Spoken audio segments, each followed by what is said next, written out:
Welcome, RVR friends and RVR camper parents. We're so glad that you are tuning in right now. We see the number jumping up here. Some folks are hopping on and watching this parenting workshop. That's pretty cool, right? Yeah, I think so. I'm really looking forward to tonight. This is our second parenting workshop that we've done, and we hope this is an encouragement to you. We sit around at RVR at work and we ask this question: how can we support families and parents? And we do that through camp, and we do that through retreats and family events. But we thought, in this time when folks aren't getting out quite as much, we could bring a workshop like this to you and your family and hopefully encourage you as you parent in this world that we are in right now. Sometimes a pretty challenging task. And I don't know about you, but I will take all the help I can get. So that's what tonight is about. The title of tonight's workshop is Parenting in a Device-Driven World.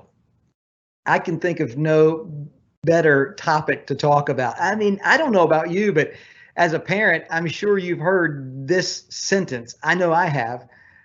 When can I get a phone? When can I borrow the iPad? There's more arguments in my house over devices, I think, than anything else. We're on a device right now. A device in front of you is helping you tune in to this workshop. So indeed, our world is swamped with devices right now, and they can be powerful tools for good. I mean, information, so much information right at our fingertips, and can be so good. But it also can be idolized and can shape our behavior and our worldview. Wow, that's serious. We think so. We think it's pretty serious. That's why we're doing this workshop tonight, and I hope you'll stay with us for the full hour. We're going to break it up into different segments, so you're not just listening the whole time, but you're also interacting through questions. And we hope that you will jump on the Q&A and ask questions. We really want to answer those, and that's such a rich time, I know, in our last workshop when parents asked questions. Here's how you would do that. There is a question mark on your screen. It may even say Q&A for some of you, or a little conversation bubble with a question mark in it. You would click on that, and then you can type your question in, and we'll get it here at RVR. We won't publish it on a screen if you don't want to. If you just keep this private, and then type your question, we'll read your question out, and then we'll be able to, our speaker will be able to answer that. If you don't put private, then we'll publish it, and everyone watching tonight will be able to see your question and hear the answer that our speaker gives as well. So that's how that works. You can test it at any time you want just by saying hello. We would love to get a hello from you and your name so we know who's viewing tonight. And again, all that's private. It just stays here on the RVR computer, but it's not published live for viewers. But say hello. Let's without further ado, let's jump right in. I'll introduce our speaker tonight. I can think of no one else that I would want to partner with on a topic like this. Michael Harsh is a family pastor and has been pastoring at churches for the last 23, 24 years. I hope I got that right. He's in Sarasota, Florida as a family pastor now, and he's also been a speaker at RVR for many, many years. He's a dear friend of mine and of others here at RVR. And I just look so forward to tonight to get insight and wisdom and perspective about parenting in a device-driven world. Michael Harsh, we really appreciate you. Take it away, brother. Hey, Dan, thanks so much. What a joy and what a fun time and great subject to engage in with you families, parents, or students, whoever's online with us tonight. Listen, even while we're talking, if you got a friend or two that you're thinking, man, it would be good for them to hear this, shoot them a text, tell them to jump on, tell them to check the RVR website and join us tonight, because I think that the content that we're going to talk about is certainly of value to each and every one of us as individuals, maybe as parents, as leaders, as those who are engaging and investing in and mentoring, discipling others in our lives. The Bible, first of all, thank you for that, Dan. Down here in sunny Florida today, it was a little cold. It got really cold today, all the way down to like 64. Oh, it was brutal. So for those of you up there in Baltimore, Maryland area or near RVR, please pray for us down here. Hope that we can make it through it. But yeah, back to our subject tonight. Excited about what both the Word of God says and just hopefully some helpful, maybe engaging insight for you. Here's what the Word of God says in 1 Corinthians 6:12. It says, "All things are lawful for me, but not all things are helpful. All things are lawful, but here's the catch, but I will not be enslaved by any of them." We're going to come back to that in just a little bit, but I want to give you a few introductory thoughts to this subject of parenting in a device-driven world. So think about this, parents and friends out there, okay? On January 9th, 2007, the founder of Apple, Steve Jobs, introduced the first ever iPhone. Friends, if you have been alive since the year 2007, you have never known a world that didn't have smart devices in it. He said, now listen, this is back in 2007 when this was an absolutely novel concept. And he said, this device that we're going to sell will have no keyboard, no stylus, but you would navigate it using something that God gave nearly every human being, your fingers. This would hold, he said, the capacity of a desktop computer in processing and technology, but would be able to fit in your pocket. He said you could touch your music. Nobody ever heard of a concept like that before, but of course, Apple Music and iPods and things followed that, and it became a resource, of course, of endless information and entertainment. From talking to texting to browsing the internet, listening to music, taking pictures, checking the weather, GPS, you name it. This device would be unlike anything the world has ever known. And June 29th of that same year, 2007, the first iPhone was introduced for sale to the world. Now, with the release of the iPhone 12, we have seen this device just be mastered and refined to even greater capabilities and limits. Get this, in 2018, this was the last time Apple ever gave their data and info for how many iPhones they sold. Since then, they've stopped telling us. But in 2018, they had sold over 2.2 billion, that's with a B, billion iPhones worldwide. Not to mention their competitors like Galaxy and other smartphones that are out there. In 2019, the data says that there are over 2.7 billion people on the planet walking around with a smartphone. That's over 1 in 3 humans alive are walking around with a smartphone. And think about this, okay? Here's some startling facts if you want to consider this.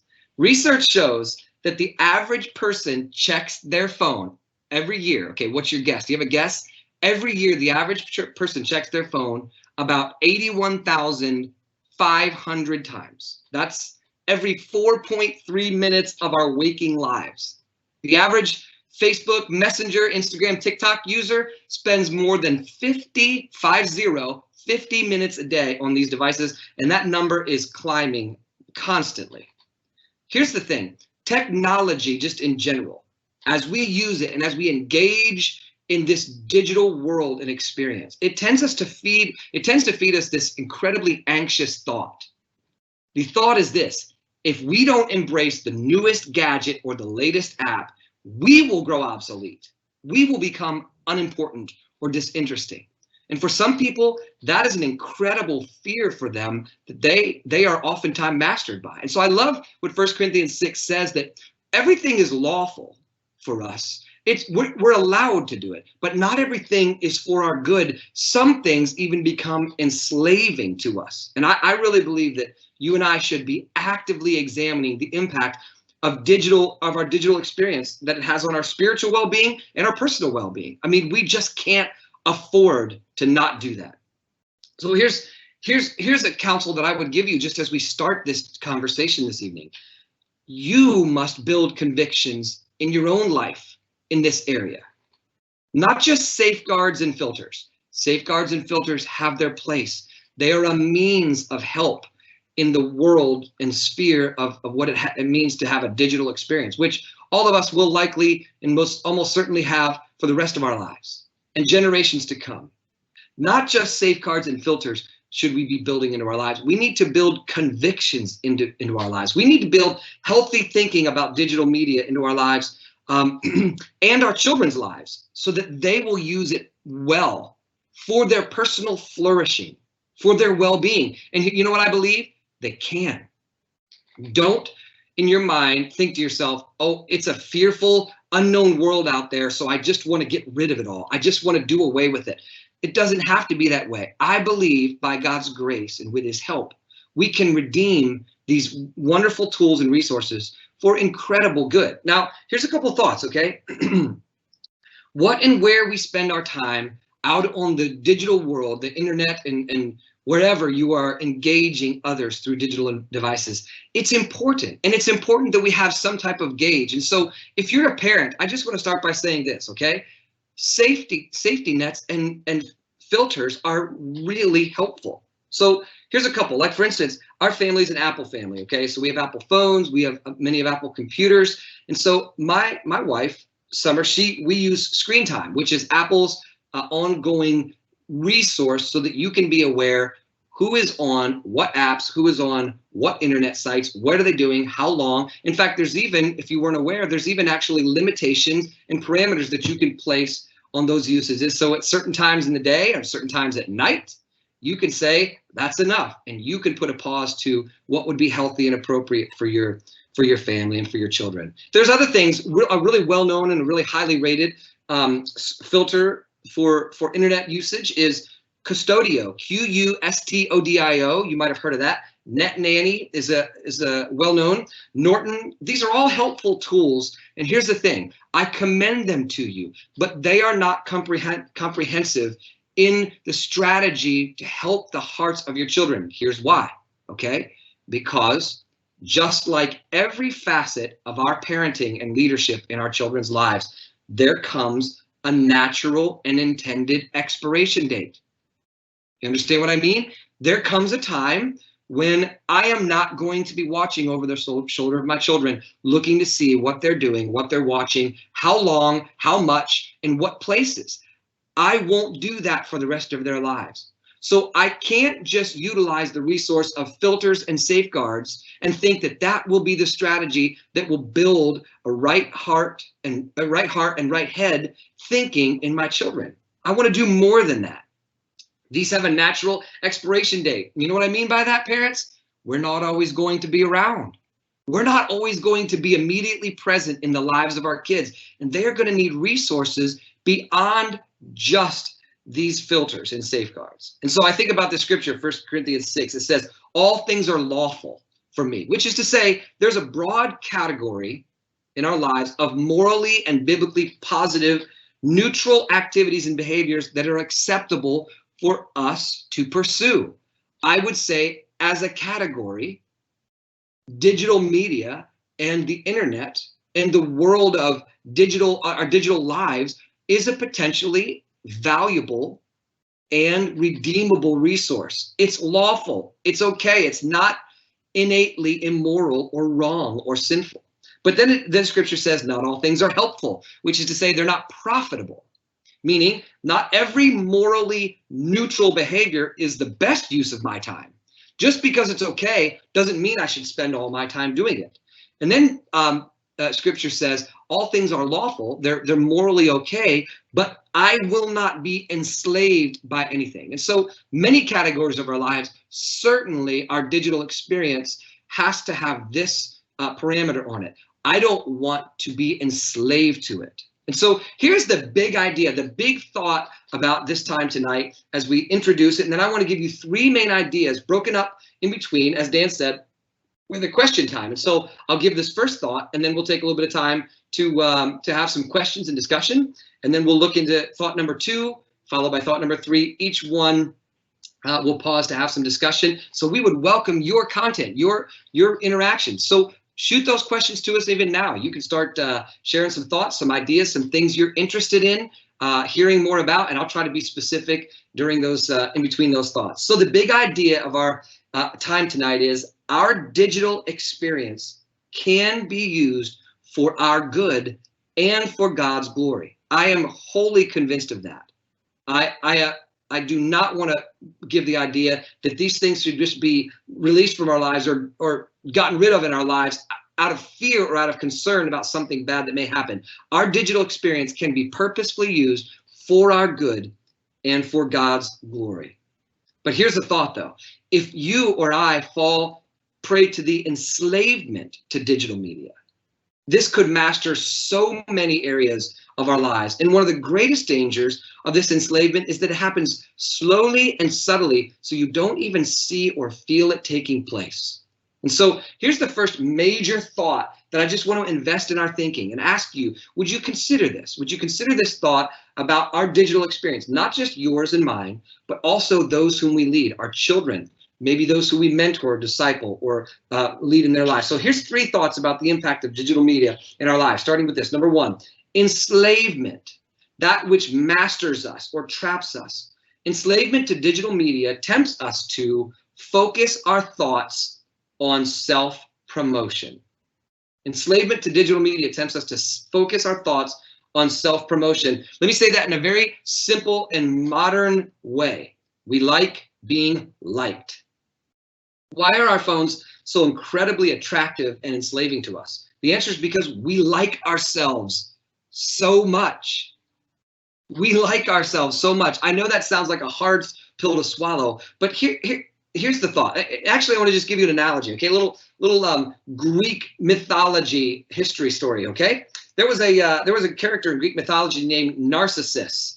You recognize that word, right? We use the modern word narcissistic or actually a person to be a narcissist. And this is where we got it from. So Narcissus was a hunter in Greek mythology. And he was known for his incredible good looks. He was proud and he had a strange disdain for those who loved him. For people that admired him and loved him, he actually held at bay and really kind of disdained them. Another Greek god named Nemesis, well named, right, observed this, so he attracted Narcissus to a pool, and there in that pool, he caused Narcissus to look over into the water and see his own reflection in the water. Narcissus was so transfixed by his own beauty that he was unable to leave the pool. He literally stared at his reflection until he died. This Greek character, of course, is where we get our term narcissist, which describes a person who is infatuated with themselves and their physical appearance. And I think in many cases, technology is creating, here's what I want to call them, ignorant narcissists. Ignorant narcissists. We're growing more infatuated with ourselves, and oftentimes we don't even realize the prison of the reflection of ourselves that we are placing ourselves in. Technology provides us an opportunity to promote publicly what we love most about ourselves privately. And so we become enslaved to our phones because we so desperately crave the approval of others. More of what people think of me. And if it's positive, it feeds my value, my thought of my value and my worth, oftentimes of myself. If we can get other people to affirm us or like us, we find it easier actually to like ourselves in return. There's a book that I've read and I find tremendously helpful. I want to commend to you tonight. In fact, I think we might have an image of it, but it's called 12 Ways Your Phone is Changing You by author Tony Rinke. 12 Ways Your Phone is Changing You. And one little small paragraph of quote that I want to share with you that he said in here, he said this, he said, "The buzz of social approval has conditioned us to feed on regular microbursts of validation given by every like, favorite, retweet, or link.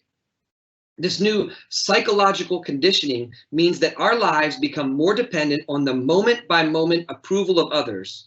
Then we need the antidote of new affirmation from our friends to keep convincing ourselves that our lives are meaningful."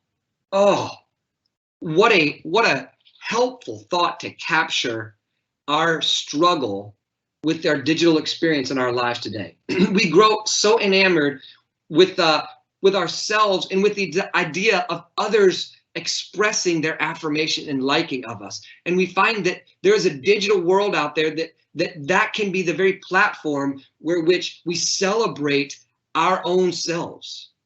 We grow so enamored with ourselves, and so therefore we grow so enamored with those actually who have what we believe we want. We find people like a music artist online that have so many people who adore them. We see a supermodel who has all these followers, 1.2 million followers, and think, oh, if I could just have that many people paying attention to me. We envy friends' lifestyles because of all the likes and tags and shares on their life story, and it seems so special to us. We want to be like an athlete because everyone gushes about them nonstop online. I want to be like this celebrity because they seem to have an incredible lifestyle, easy money, lots of friends. They do what they want, and they're so well loved. And here's the newsflash, okay? You and I know this in our hearts, and I'm just going to say it, and I believe you will affirm this thought when you hear it. The perception that people present in their online profile often does not match the reality of their inward struggles of life and heart whatsoever. Can I summarize this even more to say this? You may be coveting a complete facade of a life. You may be wanting and longing for something that is not actually real or true. It's just a perception someone desperately wants to convey to you and to others. There was an American historian named David Borstein. 60 years ago, he warned us about this reality. Let me tell you a quote that he said. He said, the graphic revolution, this is 60 years ago, which exploded the ability to mass produce and edit images of people in film and print. This would be the means whereby which our heroes would be replaced by celebrities. Did you hear that? Our heroes would be replaced by celebrities. Well, what does it mean for a hero to be replaced by a celebrity? Okay, here's the thought. Hero is a person of character who is known for their acts of valor. They're celebrated in their life for their selflessness and sacrifice on behalf of others long after their death, and oftentimes with no desire for personal fame, benefit, or any accolades. Time and sacrifice, not image and money, makes up a hero. But a celebrity is someone who achieves fame through personal skill or clever use of the spotlight. That's why we have our little statement of they got their 15 minutes of fame, right? They found the spotlight and they figured out how to maximize that 15 minutes of fame. And here's the idea. The premier desire of a celebrity is attention. How can I grow my brand? But the desire of a hero is the well-being of others. And this is why my greatest life hero is Jesus Christ, the Son of God, and the main subject of the Bible that I read and love. Because Jesus said this, he said, greater love has no one than this, than that someone would lay down their lives for their friends, meaning their whole existence would be for the sacrifice of the good of others. That's what he said in John chapter 15, verse 13. And that's exactly what Jesus's life was about. It was to live the exact way that God called us to live, and to die as a sacrifice for the sins of those who did not obey, which is each and every one of us. And when Jesus lived perfectly and died in our place and then rose again, as we're just about to celebrate in a few weeks here at Easter, he showed that he is the ultimate hero of our hearts and our souls. Jesus is well known like a celebrity, but he's not a celebrity. He is a hero. He's the hero of our hearts and souls. And so many times we find this digital experience to be a place where we're searching for people who have the attention, praise, accolades, and seemingly lifestyle or life experience that we desperately want. And because of that, we emulate and copy their habits, and it's replaced what would be genuinely heroic and honorable and lives that we could and should be repeating. Why does our flesh desire celebrity so much more than heroism? Here's why. We crave immediate approval. We like being liked. So we pursue means of self-promotion. And lost in this oftentimes is that there are those who demonstrate the value of their lives and how we could model and live after them in such a beautiful way, in an excellent way, in a heroic way, starting with the Lord Jesus Christ and those who follow him. And so this is just a first major thought. It's the longest thought because I wanted to give some introduction, but the first major thought for this evening is that enslavement to digital media tempts us to focus our thoughts on self-promotion. So what are your thoughts? What are your thoughts about that? Share with us a statement. Share with us a question. Share with us some feelings, some ideas that you're thinking about, or maybe some ways this is churning in your mind. How does digital media cause us to focus our thoughts on self-promotion? Share with us some thoughts. Give us a question if you'd like. Feel free to kick that around. And Dan, let me turn it back to you to help us engage some of this interaction. Man, thank you so much, Michael. Already, the first segment of this workshop, so rich and some practical or perspective on this. This is so important. I know the title of this is parenting, but boy, I'm sitting here thinking I need this. I need this. You know, it's hard to be consistent. It's hard for me to tell my kids, hey, you're wasting too much time on your device, when a lot of that is, I'm giving them that example. So I appreciate that first point, and often that is the case, man. We just focus thoughts on ourselves. We do have a couple questions coming in. If you're just joining us tonight, I know we've seen the number fluctuate, so we know some families are jumping on kind of midway through this, but we want to thank you for joining us, and we want to invite you to click on the question mark, the Q&A section, and ask questions tonight and comment as well. We do have some questions, Michael. I'm going to throw a couple at you here, and then we'll continue to move on. Someone writes here, what are some practical ways we as a family can redeem how we have used our devices in the past? And they use that same example I just used: time wasting, comparison, materialism, and learn to use them for good. Excuse me. How can we flip that script there, how we typically use these devices, and see them begin to be used for good in our family and as we shepherd our children's hearts? Yeah, good and helpful question. I think that, Dan, every single one of us feel that, meaning we look back in the past and we see maybe some habits or time periods where we say, that was not used well. It was not redeemed as it could or should be. The value of what it means to use this resource was not done well. And so one thing I think, and this is just a principle that I believe as a parent, is, hear me on this, parents, it is not wrong for you to sit down with your children and say to them, please forgive me, to lay out with clarity an area where you felt is a weakness in your previous parenting, an area where maybe even you would go so far as to say this was a failure.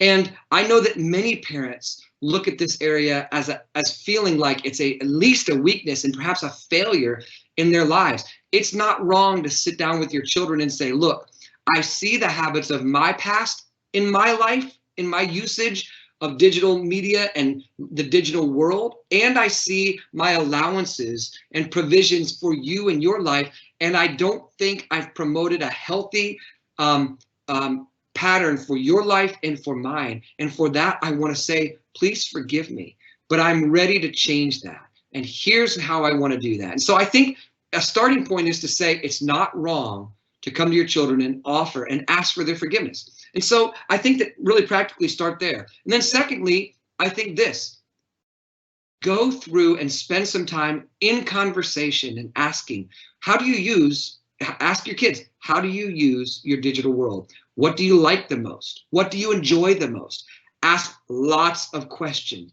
Be an investigator. Investigate not just the content, investigate not just the habits, but investigate the heart. What is it about TikTok that you like so much? Well, I don't know, Mom, it's fun. It's funny. Those videos are cool. I like trying to model the dances. I mean, those things are neat. I like to do them. They're short. It doesn't take very long. I can scroll forever. You know, I'm just trying to get more people to like me. Well, they have their reasons. They have their thoughts. Many times they haven't really thought through what and how these things actually are making them feel or what they're causing them to experience. So be a good question asker. And then I think with that, as you're asking some of those very same questions to your children, pause and tell them where you've seen weaknesses in your own life in these areas. Now, again, I don't think it's helpful or wise to say, well, let me just convey all the gory details of all my worst and darkest failures. I think that's reserved for your spouse, for the Lord in prayer. And I think those are safe places to bring that up. But categorically, in a broad sense, perhaps you tell your children, you know, I feel like for a time I was playing this certain gaming,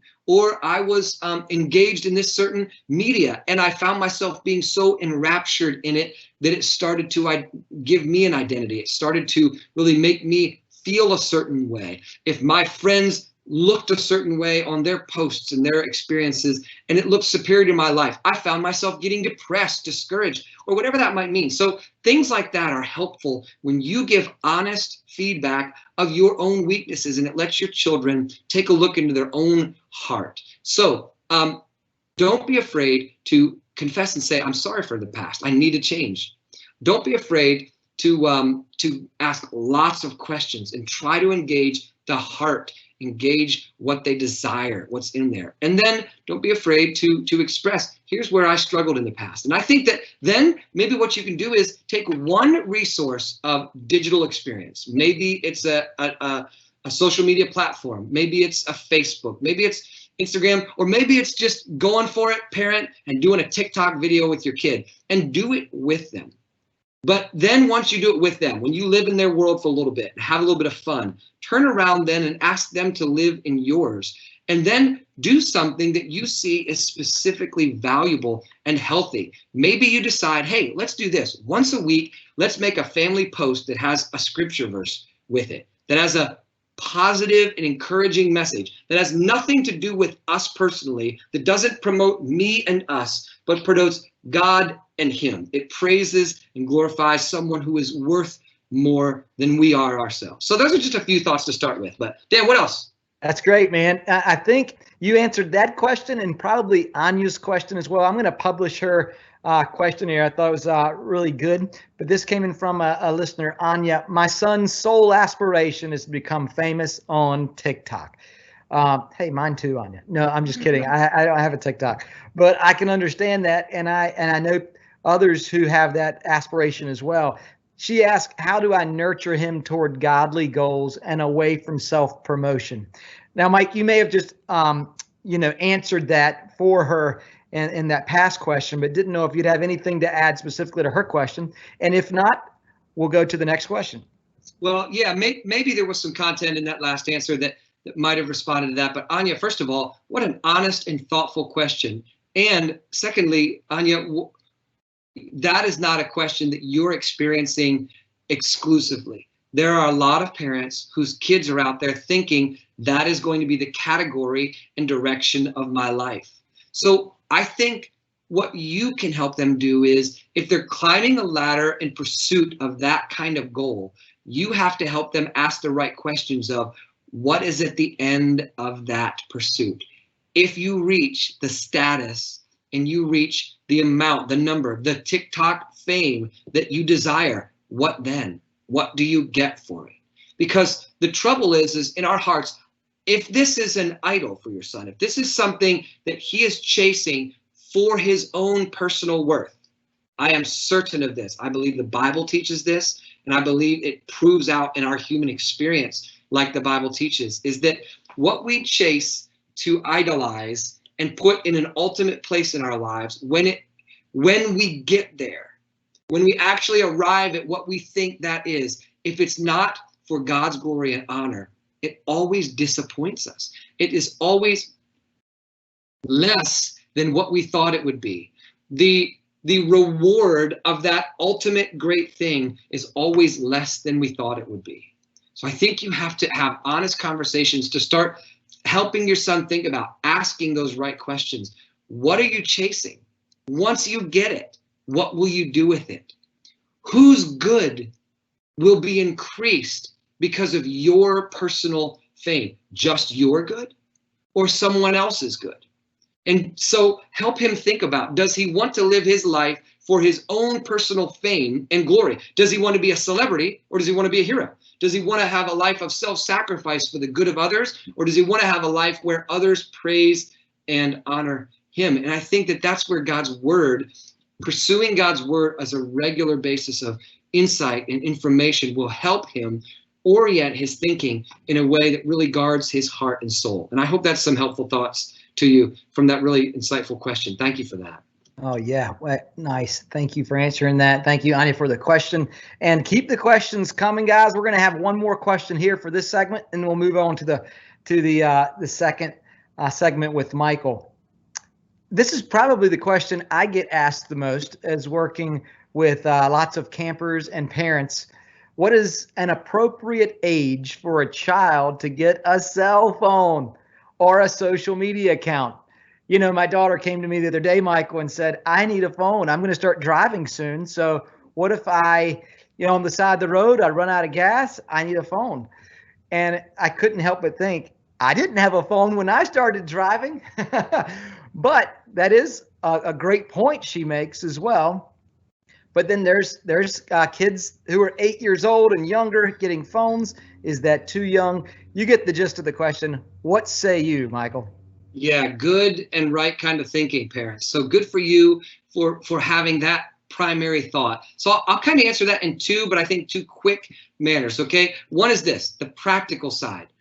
You said it right, Dan. There comes a time for us when we were thinking about for our own children. There comes a time when we were starting to see that their life circumstances created an amount of separation from us that that we wanted to have a means and a resource to be able to connect and communicate. You know, I don't know how many of you have a home phone anymore that sits around on a desk or something, but we don't have that. We haven't had that for probably, I don't know, 5-7 years more. And so the only way we communicate back and forth is if each individual family member has something like that. And so for each of our children, the practical side of that answer for us was, when is the stage of their life when they start to have a distance from us, from circumstances? After school practices, they get a job, daughters start babysitting, any kind of categories where their practical life experience, friendships, cause them to be over at a friend's house for longer than, for further and away than just around the corner in our neighborhood or something like that. So that was the practical side of it. But I would say this is my own counsel and advice to you parents. I don't believe that we're talking about a specific age here. I really think you have to look at and consider, what are the areas of maturity that my child is going to have to navigate as they think about and utilize this device? How is it going to affect them? What influences will it have? And so that becomes the time frame of when I believe it's helpful and valuable. And so it really isn't about a certain age, a certain maturity marker. You turned 16, you got your license. I think it's more about, who is your child? How is their heart? What is it like through each stage of their lives? And I think for some kids, it could be older than others. It really depends on what they're prepared for. So I would pause there. I have a few more thoughts, but I'll pause there because I have a feeling we might get back to that. Yeah. Awesome. Thank you, Michael. And again, keep the questions coming. If you just joined us, the Q&A question mark there, you can ask questions. We're going to move into the second segment now with Michael. That'll be ended with more Q&A, and then we'll have a third segment and end our time tonight with one last Q&A. So keep the questions coming and the comments. Bring it on. Michael, I hope you're ready. We are. Take it away. Ready. Well, great. Well, thanks for those questions. And if you were here for our first segment, kind of the introduction, and first of three main points, we said this: that enslavement to digital media tempts us to focus our thoughts on self-promotion. This is such a struggle for many of our hearts. And so this was the first idea, but here's the second one that we want to consider just for a few minutes. This will be a little shorter than our last segment, and then we'll ask some more questions. So keep them coming, as Dan said. Enslavement to digital media tempts us to become relationally disassociated. To become relationally disassociated. Here are some synonyms for that: isolated, disconnected, withdrawn, separated. Now, parents, do you or have you seen in your children markers of these words or synonyms? Relationally disassociated, isolated, disconnected, withdrawn. I wanted to make a couple of insights to think about what the experience of digital media actually causes in us. So think with me about this, okay? When we become relationally disassociated, isolated, and separated, we begin to believe, I think that digital media tempts us to begin to believe that it is acceptable to ignore the people that we are presently with to connect with people that we are not with. You get that? We can ignore the people we're with in order to connect the people that we are not with the people that we are not around. Think about how often someone has had to call you back into a real life conversation from your online scrolling. Has ever happened to you? Listen, I'm going to be honest. That has happened to me with my wife, where she says, honey, are you listening to me? And it jolts me and go, oh, turn this off. Get rid of this right now, okay? Turn that thing off.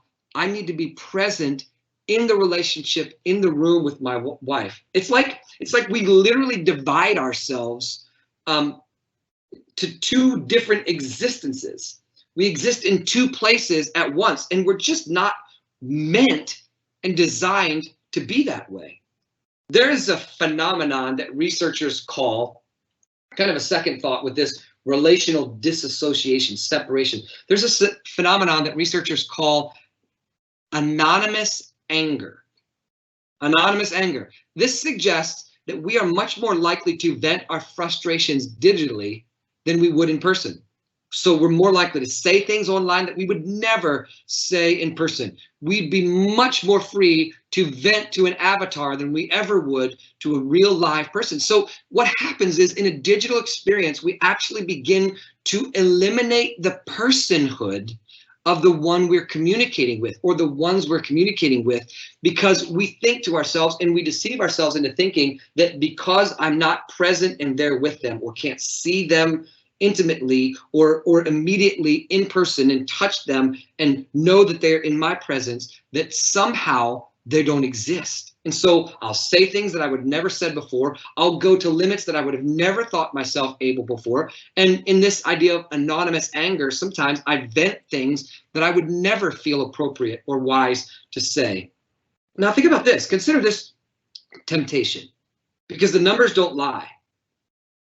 Digital, we're talking about relational isolation, separation from others. When it comes to a digital topic or idea that you might post, what do you think is the number one contributor for a post or an information that is really interesting to other people? What do you think draws attention? What do you think brings in the interest and likes and interaction with your post? You know what the answer is? Controversy.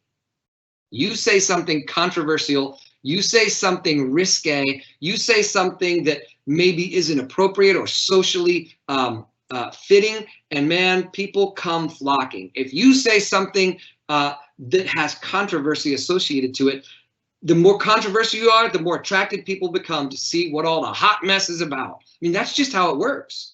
And this does nothing to grow or to increase and to protect healthy relationships in our lives. This brings about a temptation for further relational separation.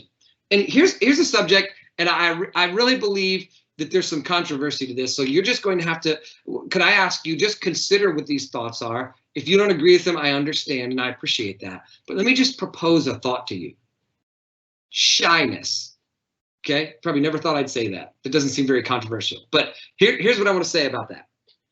We often, culturally and interrelationally, we give a pass to someone who is shy. We say, oh, shyness is their personality. They don't really connect and interact with a lot of people. They don't really know what to say. They get quiet around other people. But here's the thing. In our digital lives and experience, online enslavement for a person can often be their escape from making the effort, the real life effort toward meaningful and healthy in-person relationships. I am of the conviction that shyness, like many other immaturities and sinful weaknesses in areas of our life, they need to be confronted and they need to be trained in someone. It does not have to be a controlling influence in someone's life. And I believe this, that left unconfronted, shyness can dominate a person's character and behavior. Healthy relationships are a highly valuable and also challenging, highly valuable part of our lives, but they're very challenging to cultivate, right? It's not that easy to develop healthy relationships. And when someone is shy, they're already predisposed to avoid that. And so in-person relationships become very difficult for these people. So someone who is shy, they find themselves very willing and very ready to retreat to a digital avatar experience where their engagement is not in front of those who they actually see, feel, touch, and interact with day to day, but someone, this impersonal avatar that exists in a world perhaps far, far from them. And there, I believe there is a relational fulfillment that is only satisfied when we pursue the intentional in-person experience of fellowship with others that we cannot substitute in any other way. So the second thought that I wanted to challenge you with is our digital experience tempts us to become relationally disassociated. And these are just a few of the outgrowths of this troubling trend of our hearts. Have you ever thought about this? Do you have any thoughts about this? Maybe any feedback, insights, questions? Again, I realize this point was a lot quicker and a lot shorter than the first one, which was kind of long, but just another thought to engage with. Enslavement to digital media tempts us to become relationally disassociated. What are your thoughts? Dan, help us out. All right, Michael, thanks for that second point. And if you're listening, if you have a question, you can type that in the Q&A segment. We do have a question that just came in. It says, I feel like I've already given too much free reign to my kids with devices. How do I go back now that they have, that they are used to having so much freedom? Okay, I think we get the gist of the question. Yeah, good. Lots of freedom given. Can we rein it back in? Is it too late? Yeah, so this is a parenting philosophy and conviction of mine. And I would say the answer is resoundingly, yes, you can.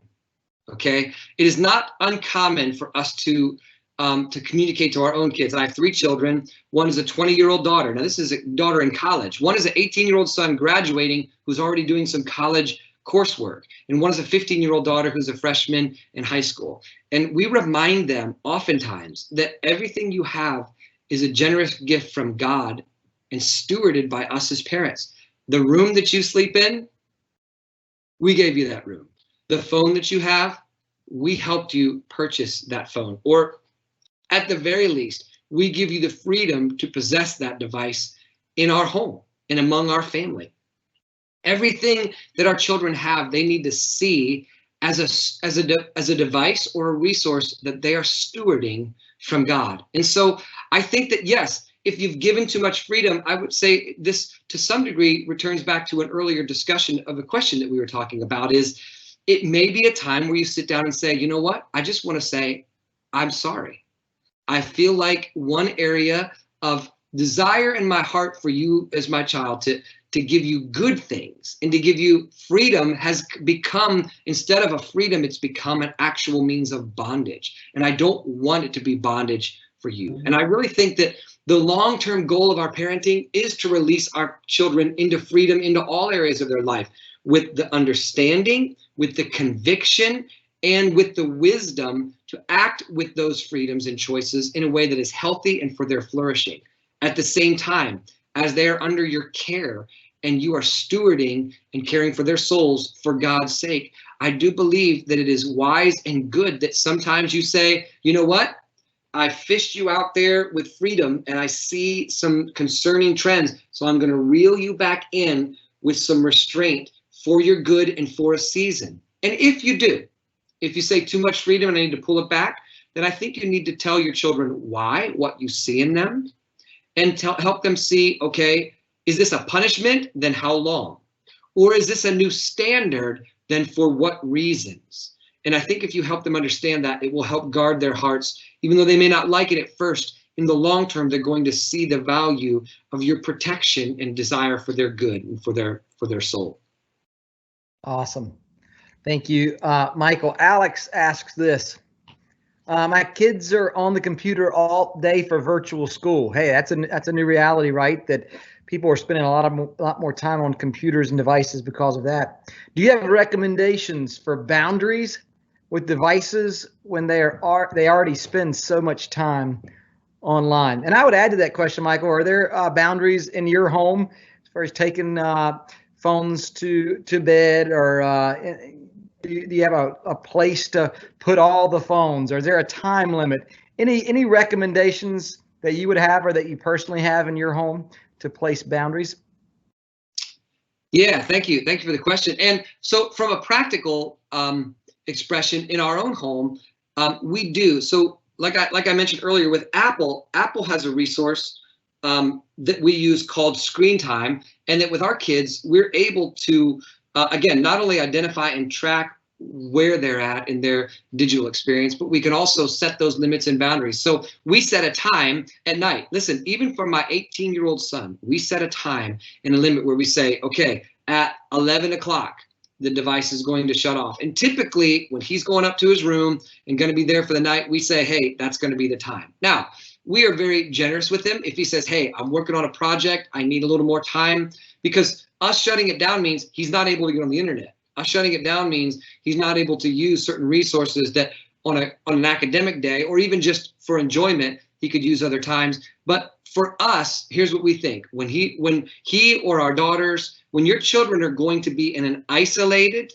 set aside, private time and experience, when they're going to be there, that is the most ripe and opportune time for their hearts to wander, or for them to stumble into or across things that they may not have if they had more safeguards of protection, of awareness, and of accountability. And so for us, that's our practical experience. I think for usage and things like that, as far as how much time and such, every family is different. But I would say this, school and academic life has however many X hours involved in it.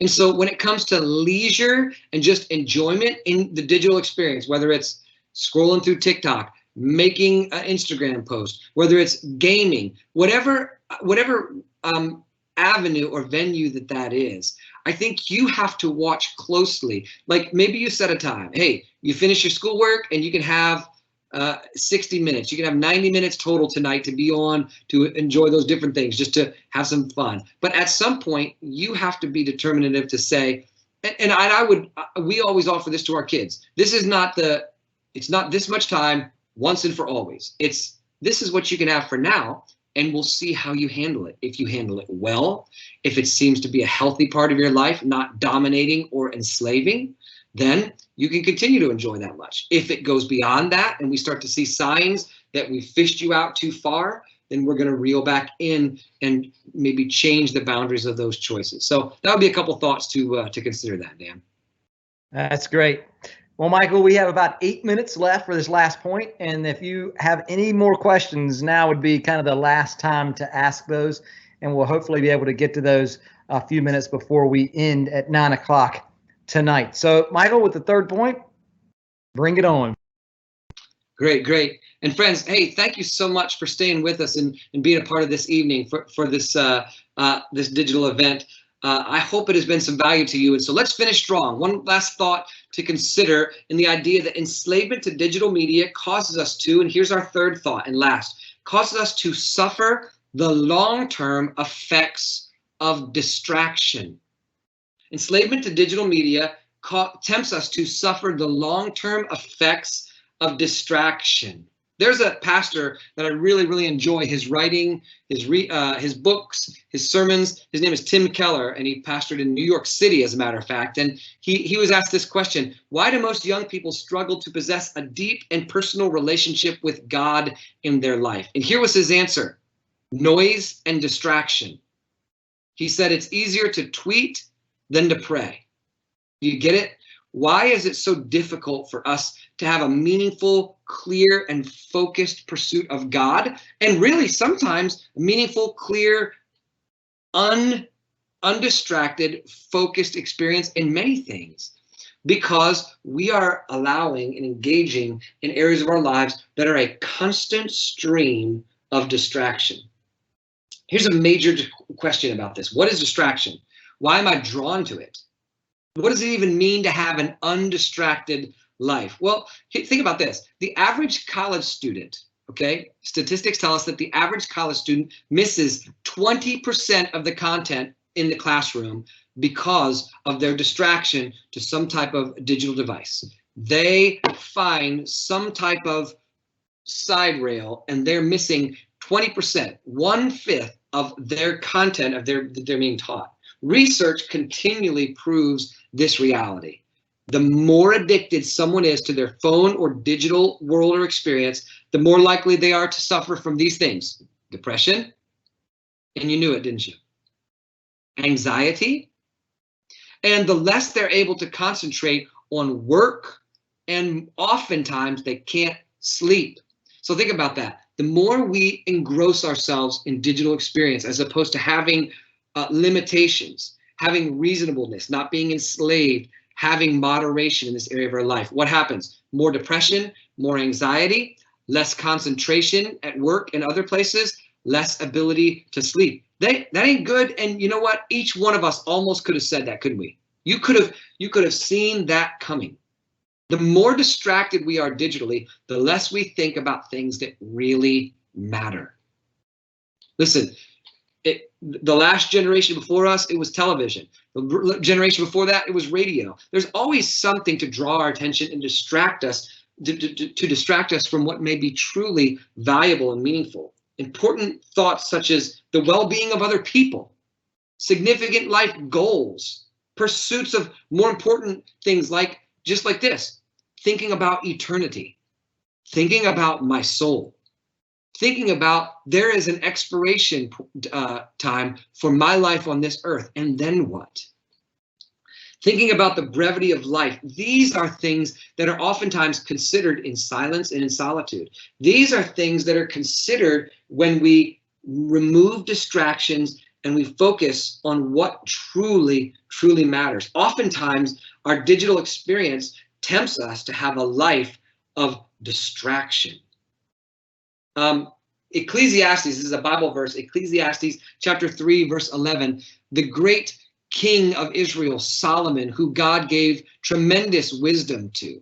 He actually gave him as a specific gift that Solomon asked for. God, give me wisdom, and God gave it to him. Here's what Solomon said. He said that he, meaning God has put eternity into man's hearts, yet so that he cannot find out what God has done from the beginning to the end. This simple verse means this: God has placed it into our conscious thought. The deepest part of our thinking and feelings knows and understands that there is an eternity, that beyond our life, when we pass from this life into another, we pass into eternity. And that eternity has been set up and prepared and purposed by God. And when we live a life of noise and distraction, our digital experience tempts us to be so distracted.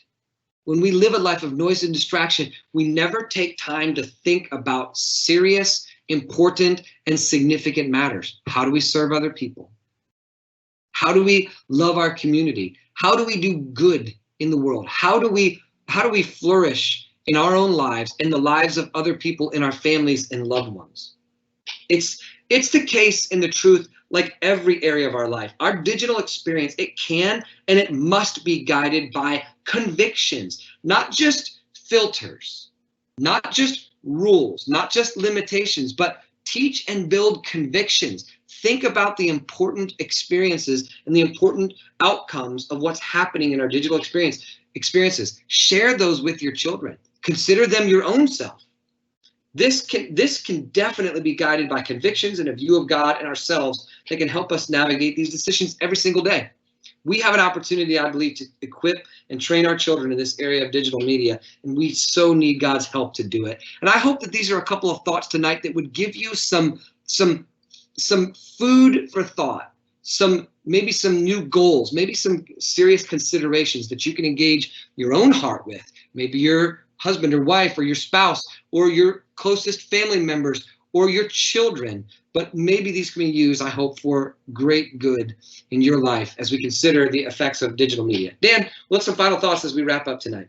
Man, thank you so much, Michael, and thank you for viewing, all of you who are on here. I do want to say that this workshop and the workshop before, Parenting in Challenging Times, will both be on RVR's website in the upcoming weeks. So if you'd like to look back on this, and if you just joined in, I know someone just asked a question about they feel like they're nagging their kids about about boundaries on devices, but their kids see them on devices all the time because of work. Feels hypocritical. We answered a similar question that earlier in this workshop. So I would encourage you, if you didn't catch all of this, they will be available, and I would encourage you to go back. We do have to wrap up here, but I do have a maybe one, maybe two questions, Mike, if you can stick around. But I know that last point was so challenging, and to be driven by convictions is so much more important than to be controlled by filters. However, do you have any recommendations, the question is, on parental filters and things like that, as they could be a helpful tool while you're teaching those convictions? And yeah, I would affirm your last statement there. Good question. And Dan, your last statement is true. While you're teaching those convictions, safeguards are a part of building convictions so that there's not stumbling or our kids falling into dangers. And that's why I mentioned earlier in this today, Custodio, I think, is a helpful filter. Custodio is a helpful resource. Net Nanny is a common and really helpful resource for parents of children. And I mentioned that even Apple products, they have their own that we utilize as a family and as parents that we often, like I said, my wife often uses the screen time resource that Apple uses, and perhaps other, again, I'm not a user of Galaxy devices or Samsung, but they may have their own resource as well. But I think that some of those are a few of the recommended, and there are others out there. There are some Christian resources and organizations that would give you even specific ways to filter and guard. And so I do agree, along with the building convictions and helping right thinking would be the value of filters and safeguards like that. So, yeah. Awesome. Great. Thank you so much for that, Michael. We've got several more questions to get to, but we're going to have to wrap it up tonight as we are ending this at 9 o'clock. But I believe that all of the content here will answer so many of these questions that are still coming in. So please go back and check this out on our website. As I said, it'll be on River Valley Ranch's website very, very soon. This time is for supporting you, and I hope that you feel supported in this task of parenting tonight. We're honored that you would allow us to come into your house tonight through a device and give insight and perspective. And Michael, you've done that tonight, and we just thank you so much for your heart and your generosity in giving of your time to support RVR families this way. So all of you RVR families out there who love RVR, we love you too. And we hope you feel supported, and we hope you have a great night. Thanks so much for joining us.